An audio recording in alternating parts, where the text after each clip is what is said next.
It's Mock Draft Monday on a Wednesday, so yeah, it's not Mock Draft Monday. It's just, this is the video today. It is a 2026 NFL Mock Draft. It's still so early. I did everything on Monday, but this was later corrected to reflect Monday's games as well, which didn't really change things tremendously. But college football, super exciting time right now, and this is not the best draft class of all time. There are not some of the players that we can get really excited about in 2027, but with that being said, there are still players that you will find in this draft in the first round and especially beyond that will end up changing franchises. Just a little bit tougher to see who those players might be right now. We're going to kick things off with the Saints at number 1. I'm going to go with Dante Moore.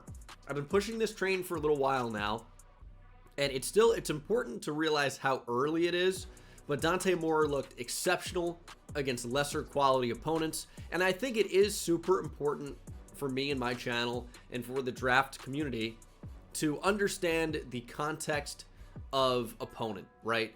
It's very different to go out and carve up Eastern Washington compared to Penn State, you know, and that wasn't an opponent for Dante Moore, Eastern Washington, but, you know, I made a tweet about an edge rusher, 5-star, former 4 or 5-star, Damon Wilson. He went to Georgia and then transferred to Mizzou, and I didn't really hear a whole lot about it. And he's actually having a pretty nice season. And I tweeted out about that, and I said, albeit against lesser competition. And I have all these Mizzou fans upset in my mentions, thinking I'm being disrespectful somehow, even though I'm actually drawing attention to their player. They think I'm being disrespectful, not trying to overly hype him up for performances against Louisiana, Kansas, Central Arkansas, and UMass. Context is super important when looking at it from an NFL draft perspective. But when Dante Moore went to Penn State and played pretty well in a really, really tough environment to play in, he didn't try to do too much. He just was smart, careful with the football, was still capable of making plays when Oregon needed him to. Oregon comes out with the win in a tough, hard-fought battle. I think Dante Moore is firmly in the QB1 conversation. I'm going to put him at number 1 today. If the Saints are at number 1, it's not Spencer Rattler. It's not Tyler Shuck. It's going to be somebody else. I'm going Dante Moore here today. Jets at number 2. We're going with another guy firmly in the conversation for QB1. That's Fernando Mendoza from Indiana. And there were some ups and downs in Saturday's game, no question. But at the end of the day, he still showed you what you wanted to see, which is that this guy is capable of making every throw on the field. He will stand in the pocket, he'll take the hit, and still deliver dimes. He is so accurate. Indiana does run a lot of RPO stuff, but that's kind of how the NFL is going this way as well.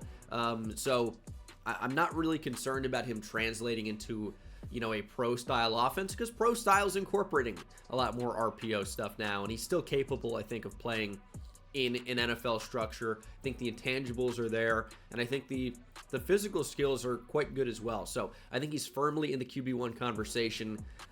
I really am a big Fernando Mendoza fan. I liked what he was able to do at Cal, and now I think he is cementing his position after what he's done at Indiana so far in just this early part of the year.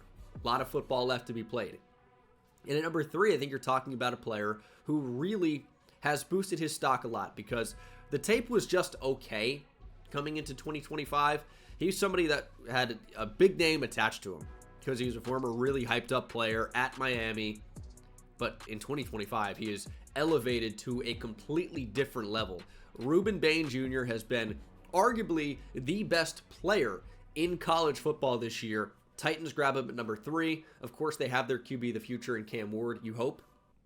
And he's made some spectacular plays. Needs a lot more help, though. But Ruben Bain helps out on defense. He is a monster. Power for days. Heavy-handed. Can definitely get to the quarterback. And also, he's good against the run. This is a really, really good player. Worthy of not only a top 3 pick right now, but maybe even higher, depending on who's there. But we know quarterbacks, in this day and age, those are the top picks in the draft almost always. You saw it last year with Cam Ward. Was he the best player in the class? Almost certainly not. But he plays the most valuable position. He goes at number 1. Ruben Bain is very, very good. At number 4, have the Cleveland Browns. This is their own pick. Their pick via Jacksonville is going to come up a lot later based on how well the Jags are playing, at least in terms of their record so far.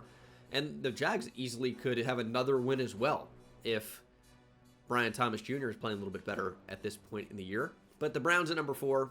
We're not going to talk about the Jags today. Browns at number 4. I'm going with Lenore Sellers. Same type of conversation with the Saints and Jets.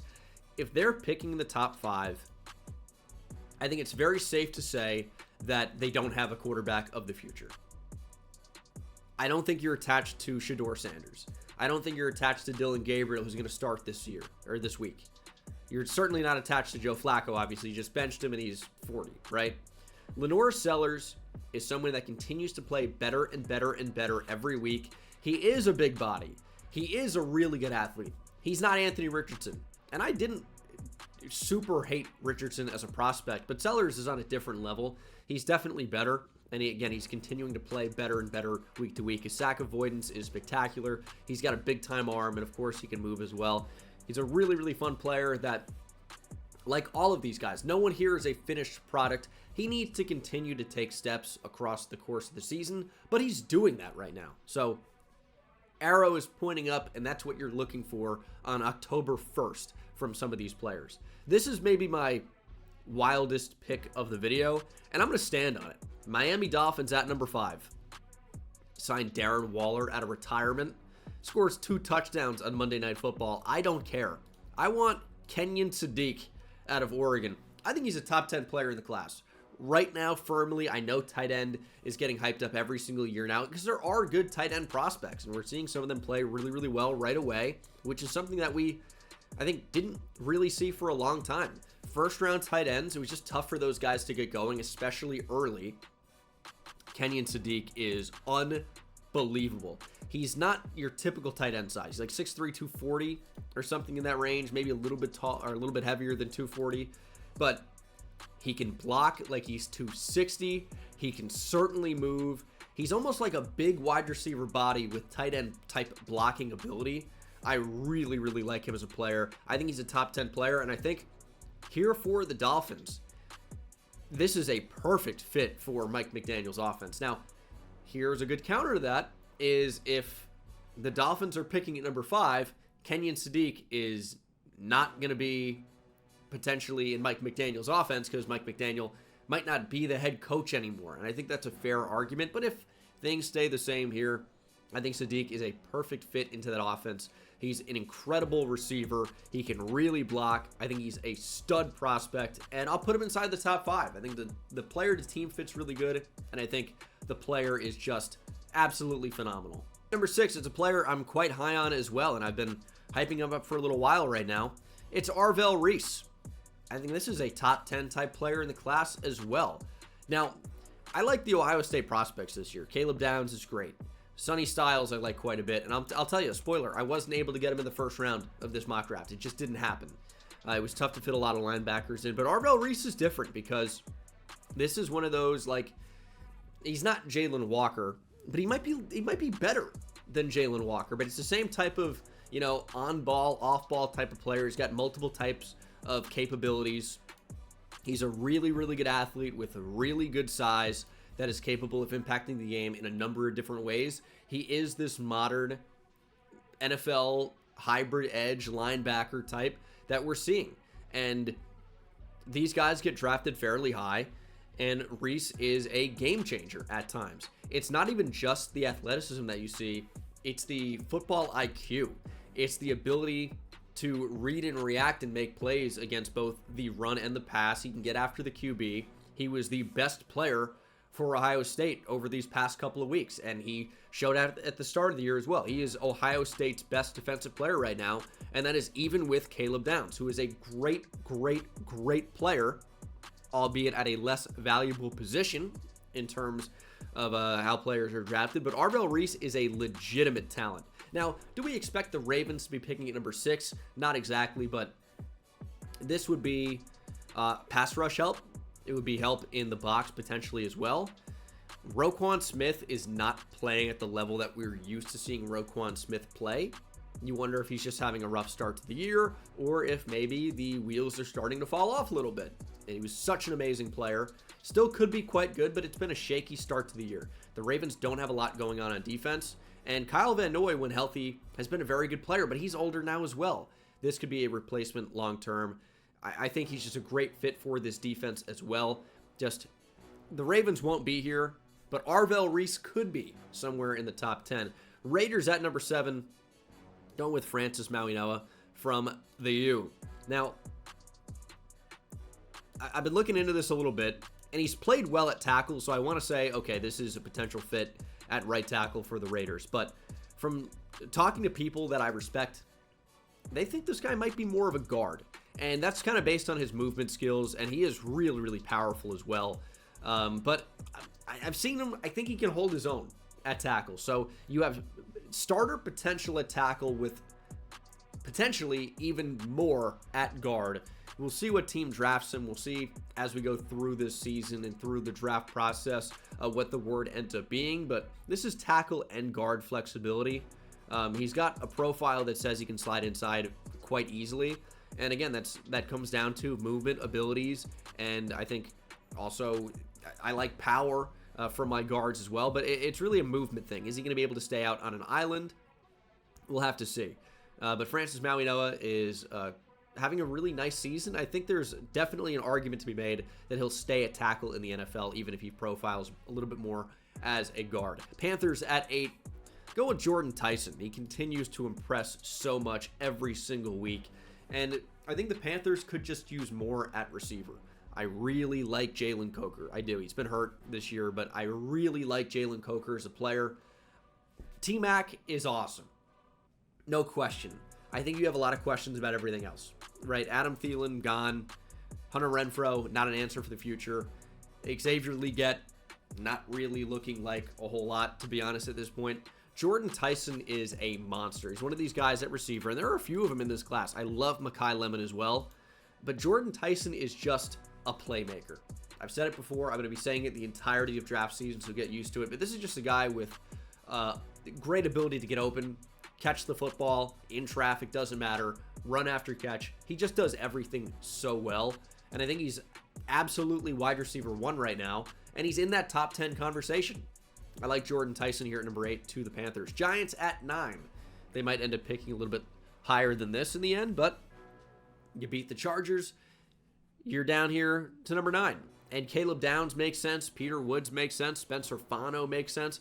The Giants' tackles, when healthy, have actually played fairly well this year. Andrew Thomas is unbelievable. He's never healthy, but he's unbelievable when he is. And then Jermaine Illuminor at right tackle has been a very quality player. It's the interior that leaves a lot to be desired. So maybe if Mauigoa gets to the Giants in real life, they take him to play guard, even though it would be quite high. That's a possibility, but maybe Fano doesn't make the most sense here. And Caleb Downs, I think, would be a nice replacement for Tyler Nubin, who's just not very good. But I also like the idea of improving the defensive line on the interior. Brian Burns, Abdul Carter, Kayvon Thibodeau are great. I mean, Thibodeau's taken his game up to another level this year, but the interior is not nearly as good. Dexter Lawrence is still, in my opinion, one of the best interior defensive linemen in the league. Has not played up to that level this year. Big interception against the Chargers, that's great. Was not arguably the best defensive player the way he was last year to start this year. Peter Woods, and I know you drafted Darius Alexander. He's a mid-20s, third-round pick at defensive tackle, and I like him. But Peter Woods has potential to be a game wrecker at a really valuable position. I just think that's a good decision for the Giants here at number 9, given who's available. You could also consider taking a corner. When healthy, Jermod McCoy was as good as anybody in college football last year in the secondary, with the exception of maybe the Notre Dame young corner, Leonard Moore. But Texans at number 2, he's not draft eligible yet. 2027 is going to be crazy. That's the year. If you want multiple first-round picks, get him in 2027 if you can. I'm going to guess teams are not going to come off of those first-round picks very easy, but we'll see. Texans at number 10, go with Spencer Fano. I think there's a chance that he could potentially move inside to guard as well, but I like him at tackle, and I look at the Texans. They've got issues all over this offensive line. I'm just trying to protect C.J. Stroud here. I think you're going to figure out a place to play those guys. I think Fano's got a chance to be their best tackle, and we'll see. I mean, the Texans' offensive line is a mess right now. Cowboys at 11. Gonna go Caleb Downs out of Ohio State. Again, he's a great player. He is clearly the best safety in the class, although Kamari Ramsey is quite good. Thieneman out of Oregon is quite good as well. I feel like I'm pronouncing that correctly, but I'm not positive. Jalen Kilgore is a decent player. Like, this is a decent safety class. Even the Alabama guys are not awful, but Caleb Downs is in a tier of his own, in my opinion. But he's not like a freak athlete. He's just instinctual, and he's able to make plays. He reads the defense and reads the offense so well. He's like the quarterback of the defense. He's a really, really good player. And the Cowboys secondary is a mess. I think he's got a chance to start over Malik Hooker, over Donovan Wilson, as we move to the Patriots at 12. And there I'm going to go with Keldrick Fall. Now, I think when all is said and done, he's probably going to end up in the top 10, and you can make a really good argument for him on the Dolphins. I mean, even the Titans, really. Ravens, for sure. Like, there are some fits. I mean, Panthers, I think, as well. But ends up falling to 12 here. It seems like Keon White has kind of fallen out of favor a little bit with the Patriots. It's a weird situation, and their defense is not the best, but I really feel so strongly about their quarterback of the future, Drake May. I think you could look to get him some more offensive weapons, and wide receiver could be a place you look here. Mekhi Lemon, Denzel Boston, Carnell Tate, Chris Bell maybe in this conversation, but we're going to go with Keldrick Fall, try to improve the defense. He's a really, really good player. Broncos at 13. That's going to be Mekhi Lemon for me. I think he's going to be an option to start in the slot. I think he can play the Z. And I look at Denver here, and I kind of like some of their receivers for the future, but I think Mekhi Lemon would be a big-time upgrade over Troy Franklin in the slot. I think Troy Franklin is a nice option as a fourth receiver, stretch the field. Mekhi Lemon's more of an every down type of guy. Again, probably not an X, and he's a little bit smaller, maybe 6 foot, 200 pounds, something in that range, but he's someone that plays above that size, and he's someone that can make catches in traffic. Again, like Jordan Tyson, he can create space. He's good against zone coverage. He catches the ball in traffic. He's good after the catch. I really love Mekhi Lemon. Similarly to Jordan Tyson, he's just a playmaker. He will find a way to be productive for your team. Call his number. He will come up for you. I love Mekhi Lemon as we get to the Rams via the Falcons at number 14. And I'm going with a quarterback. Which quarterback will it be? Well, I'm going Ty Simpson. Ty Simpson, former 5-star recruit, plays week 1. Florida State doesn't really look that good. I go, oh, this Ty Simpson's like whatever. Bounce back week 2, week 3, week 4. Ty Simpson looks fairly perfect week to week for a young quarterback. And he's not that young, but he's inexperienced. So for an inexperienced quarterback, this guy very quickly is looking like a vet. He knows where to go with the football. He's got enough arm talent. He's got enough athleticism overall. Team him up with Sean McVay. Matthew Stafford's great. This is not an indictment on Matthew Stafford, but he can't play forever. Ty Simpson's someone to develop. I think he was already shown that he was able to develop on the bench at Alabama. I think a similar thing could happen here with the Rams. And when the time comes, I think Ty Simpson can be ready to go.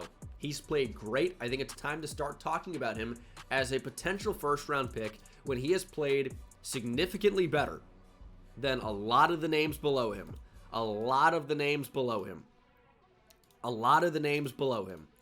Here. So Ty Simpson's worth talking about. Mateer's weird because of the injury stuff, and he's planning to come back pretty soon, but it's his throwing hand. So I don't know how he's going to play after surgery to his right hand. We're going to find out. But for right now, it remains to be seen. I like Ty Simpson. We'll see how the rest of the season goes, but he is worth talking about. Bears at 15. I'm going to keep going Jeremiah Love. Potential top 10 player in the class. He's had his ups and downs already this year, but at the end of the day, he is the best running back in this class. He is arguably one of the best, if not the best, offensive skill position players in this draft.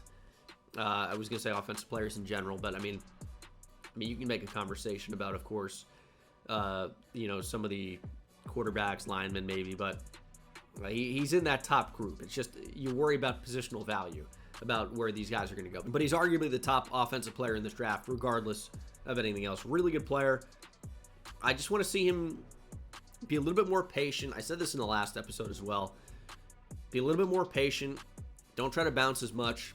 Don't leave your feet as much. Use that contact balance. You have it. Stay patient, make plays happen. That's what's going to be asked of him at the NFL level. We see what a running back in Chicago can do without vision. They need one who can be a little bit more patient and wait for things to develop and then use that speed. I mean, Jahmyr Gibbs was so good in the Ben Johnson offense. You're hoping for that same thing with Jeremiah Love. At 16 with the Commanders, I'm going to keep doing this as well. I'm going Mateo Uiagalelei. I think he's a great fit for this Dan Quinn defense, and he's played great to start the year for Oregon. Commanders need to improve their pass rush, and Mateo Uiagalelei has played great. He's got great size. He will be highly coveted in the NFL. He's a future top 50 pick, I think, almost no matter what. At number 17, at the Arizona Cardinals, I'm going to go Caden Proctor. I don't feel amazing about it. I do want to improve their offensive line, no question. But the tackles that we were fairly high on coming into the year haven't really played all that well. Caden Proctor, Isaiah World, Xavier Chaplin. These guys have not been incredible. Caleb Lomu hasn't even looked that great. Trevor Gooseby is in the first round conversation, and he started maybe 6 games in his whole career. Maybe slightly more than that. He was good last year filling in for some injured Longhorns, whether it be Cam Williams or Kelvin Banks, but he's a good player, but very inexperienced still. We'll see if he's even a part of this draft class, and that's another big reason why things will change from now as we get to the end of April for the NFL draft. But Proctor, he's been up and down, hasn't really been that great, but had a good game last week. So is he turning the corner? Is he going to solidify himself as a first-round pick? He's got the size, that's for sure. He is gigantic. Vikings at 18. Getting the first corner off the board. He's going to wear his same colors, similarly to a Patrick Peterson. We're going to go Mansour Delane out of LSU. Transfer from Virginia Tech, keeping the purple and gold. He has been phenomenal. And that wasn't really that big of a surprise because he was really good at Virginia Tech. Transfers to LSU, and guess what? He's really good on a pretty good LSU team, even though their offense is struggling to find it. He's been great at corner. In that first round conversation, and I think with the injury to Jermod McCoy, we haven't seen him in 2025. I think he's in the conversation to be the first corner off the board, maybe even the first defensive back off the board, depending on Caleb Downs. Safety just doesn't really get drafted as high. It would be a surprise to see a safety go ahead of a corner. It just would be. Just based on positional value, you just don't see that happen very often nowadays. Bengals at 19. Going with Connor Lew, and this one I struggle with quite a bit. But just based on the players available, you could double dip on the edge. TJ Parker makes a ton of sense here. Could even consider corner. But again, at the end of the day here, you got to protect Joe Burrow. You need to. He's out for the year, basically. We'll see, but pretty much already in September. And center is a position of need. I think you are hoping your tackles, I think you have them in Orlando Brown Jr., who's whatever, and then Amarius Mims, you're hoping is that guy. But the interior's not great. Connor Lew's got a chance to come in and start right away at center. It's a little early for a center. You don't see a tremendous amount go top 20. Just following the numbers, you don't. But Connor Lew's got a chance. He's been very solid. And he's got a chance here, top 20 to a team that needs to protect their quarterback. But anyway, Ravens are a bit of a dysfunctional mess right now. For the Chiefs, decided on Denzel Boston. Yes, they could improve their offensive line. They could use some more on defense. There are a lot of questions with the Chiefs team, despite being still very, very good. They need more playmakers. Can you depend on Rashee Rice long term? I think probably so, and I like Xavier Worthy, but you're missing a big-time outside threat with big-time size. Enter Denzel Boston. Like 6'4", 210. This is your Teteroa McMillan type, and that's what you're hoping for with the Chiefs. Denzel Boston's in the conversation to be one of the first receivers off the board, no question. Cowboys back up at 21. Things could not have fallen any better for them at this point. This is run the pick in for TJ Parker. He's still got a ton of potential. 2025 has not been nearly as good as last year, but he's got still good size, really good athlete. He's got 3-down potential. He's not just a designated pass rusher. TJ Parker is quite, and there are a lot of designated pass rushers probably in this class. There are a lot of them. And that doesn't mean they're not good players, but Romello Height, R. Mason Thomas, David Bailey, Denis Dennis Sutton. I don't know how many of these guys are going to end up being 3-down players. We shall see. But TJ Parker, I think, could be. Cowboys' pass rush is horrendous. At number 22, we have the Browns via the Jaguars. And I'd love to go offensive line here, but the board just hasn't really fallen in a way that lets me go offensive line with this pick when Jermod McCoy is still available. You have free agency impending for Greg Newsome, for Martin Emerson, right? So corner is potentially a need for this Browns team with the pending free agents. Jermod McCoy was, the best draft eligible DB last year. So I think he still ends up going in the first round. We'll see if he comes back and plays to form in 2025, but he's a very good player. Seahawks at 23. Going Chris Bell here. Another receiver. I think the Seahawks could use more. And Chris Bell, he's a fun player. He's got really good size, but he's not just the height, weight, speed athlete. He's also got a really good feel against zone. And that's somewhat rare for a really athletic, big-bodied receiver in college. A lot of these times, they just have one gear, and it's their fastest gear. They can't really feel the zone, know when to sit down, feel the space, make a play. But Chris Bell, he is more than just the height, weight, speed guy, and he's a really fun player, and he's not DK Metcalf, but that would be a decent replacement here for Seattle. Rams at 24, their second pick. Go with another Tennessee corner. It's one who stepped up tremendously in the wake of Jermod McCoy going down. That's Colton Hood. And I talked about him in the last episode. He wasn't even in the mock draft simulator, but I wanted to show love to Colton Hood. Now that he's in the simulator, I'm throwing him in the first round to a team that, yes, they could use a tackle here, but to a team that could also upgrade in their secondary. I think Colton Hood makes a good amount of sense. Bucks at 25. It continues to be upgrading linebacker for me long term. And I'm going to show my Texas bias today going Anthony Hill, hook 'em horns. I think he's a good fit for Todd Bowles' defense as well. Gives you an attacking inside linebacker. Can line him up outside. Can make plays that way. Can play off the ball. I really like Anthony Hill Jr. obviously quite a lot. And he's a friend of the channel. At number 26, have the Indianapolis Colts showing some not Texas bias here. Going with Cassius Howell. I think he's been one of the better edge rushers in the country. Small sample, outburst in just one game early on in the year. But coming into the year, thought he was somebody to watch. He's got good size. He's got good athleticism. He flashed last year. Colts really need to improve their pass rush. I like Leatu Latu for the future, but you need more than just him. Kwity Paye's not going to be there, you think? So Cassius Howell's the guy. And then this is my craziest pick of the video. But basically, this is just pick your quarterback. For me, I'm going Trinidad Chambliss. He is a dog. Listen, I don't know if he's going to end up going first round. Could this be, hey, the Steelers are going to take Matt Corral in the first round. It's October. It's September. Whatever. Trinidad Chambliss. This guy was unrecruited out of high school. No D1 offers. Ends up going to Ferris State. Doesn't start at Ferris State right away. Ends up getting a start 2 years later. Wins that conference's or that league's Heisman equivalent. Wins a national championship for Ferris State. Goes to Ole Miss. Isn't the starter. Needs an injury. Austin Simmons comes in and dominates. He can throw. He can run. He can make plays out of structure. He is a dog. Give me Trinidad Chambliss here in the first round. Does he end up going round one? I don't know. Does he end up getting drafted in the first couple of days? Who's to say? But I'm going to tell you, he's a dog. He's played great. He's got the it factor. Give me Trinidad, no Tobago. Give me the Lions at 28. We're going with Quincy Rhodes. I like Quincy Rhodes.